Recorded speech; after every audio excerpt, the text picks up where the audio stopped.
The last comedian of tonight is an experimental psychologist, so please be very afraid. No, do not be afraid. A very warm welcome for Michael van Damme!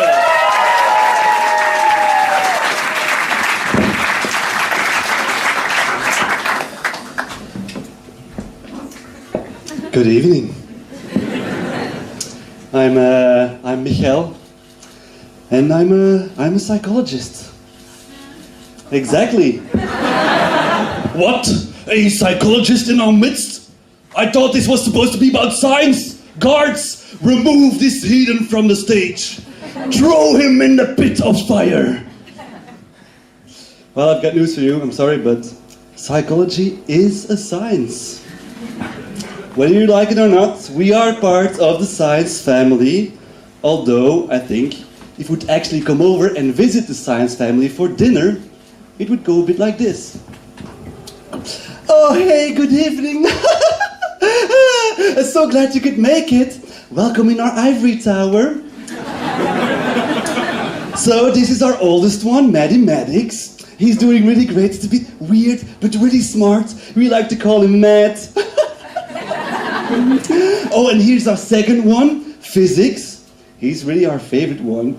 We like to call him Fifi. So, well, let's get to dinner then. Didn't you have 3 kids? Oh yeah, well, psychology, well yeah, technically, he's not really our kid, you know. He's adopted from a gypsy family with severe mental damage. But he tries really hard to be a real scientist. It's cute to see, though. He actually believes that he can understand human beings by observing them.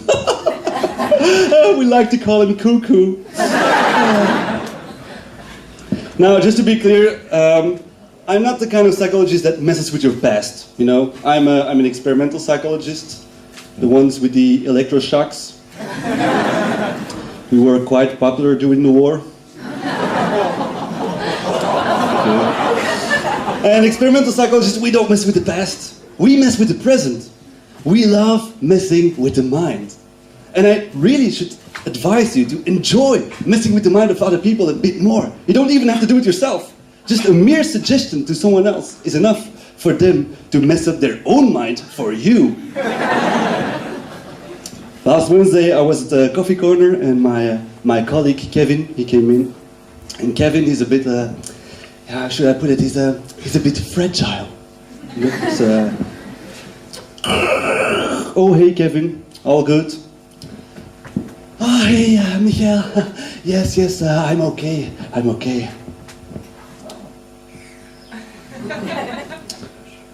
Are you Kevin? Are you really okay? And now inside my head, I'm going, yes, Kevin, yes. Let's get that mind messed up. Dance, you little puppets. And I especially enjoy awkward social situations. You know, Ilya and I, we are thinking about starting a club together, you know, because we really enjoy awkward social situations. And I think my favorite way to do it is, and probably also the easiest way, is just one sentence that you can add after any other sentence, and you will immediately create a really seriously awkward situation. Just, then it goes like this. Oh, hey Tina, so how was your weekend? And then you add the sentence. And I don't mean that in a sexual way.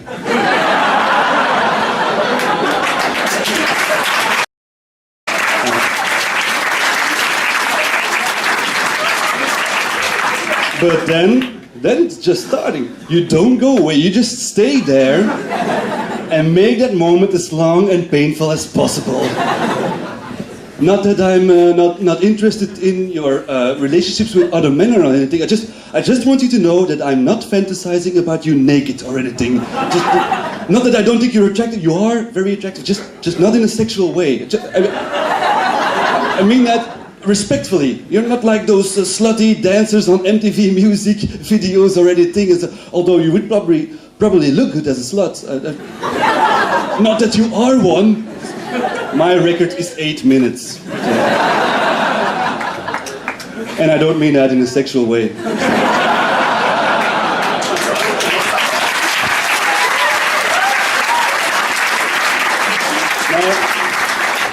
If you ever have the time, I would really urge you to go out and visit the experimental psychology department at your university. Really, it's working there, it's like working in a constant environment of candid camera. You know, there's experiments going on all the time. You just can't trust anything that happens. You can't trust anyone. We don't even trust our own colleagues anymore. Quick, Kevin! There's a fire at the department. We really have to go now. Wait a minute. Yeah, right. No, seriously, Kevin, come on, look, there's smoke and everything, we really have to go. Well, very convincing, Michael, but it's really obvious that you're just testing my coping strategies under stressful situations. I spoke some words at Kevin's funeral. Turns out Kevin wasn't okay after all. No, of course, I also did some real research, and I'm so excited that I'm able to share my results with you. My amazing, really baffling results with you this evening, because in essence, you all paid me 200,000 euros to do this research, and I want to guarantee you it has been worth every penny of it. Okay? So basically, what we found is that a group of people, and this is really amazing, a group of people will select more creative ideas if the people in that group reflect more about their choice. I know, just let it, keep on breathing. I know it can hit you pretty hard the first time. I have to admit, every time I share my results with other people, I just pee a little bit in my pants. Not in a sexual way, of course. But the problem is that we don't select creative ideas. We just don't. And the reason is that we suffer from a creativity bias, which means that we say that we really want creative ideas, but when it comes to terms, we don't select them. Okay? It's a bit like we don't do what we say. It's a bit like men who say, for me what really matters is the beauty on the inside. No, you don't. No, it isn't. We all know that when it comes to terms, you will choose the fit dumb one over his or her smart ugly friend. And the problem is also that we have a negative attitude towards creativity. So we say we love it, but secretly we don't. It's a bit like Russian brides. They say they love you, but secretly they don't. I had to find out the hard way. I should have married her ugly friend. Yeah. Ooh. Now, we found a way to change that attitude in people. It's pretty simple. You just have to force people to reflect about their attitude. Not in a violent way. Unfortunately, we can't use electroshocks anymore. No, for ethical reasons. We had to force people to think about their attitudes in a gentle way. So we asked people to write down 4 arguments to convince themselves why original ideas are really cool. And it worked. Groups who did that actually selected more creative ideas. So in essence, you can just, by gently forcing people to reflect about their attitudes, you can change their behavior. Now think of the opportunities here. We should make that a standard procedure for every wedding. Right before you say yes to each other, you should be gently forced to write down 4 arguments to convince yourself why the real love of your life is your ex. Messing with the mind. Think about it. A lot less divorces, a lot less kids that struggle with themselves, and therefore also a lot less kids that will eventually become a psychologist. There are just too many of them. And I don't mean that in a sexual way. Thank you.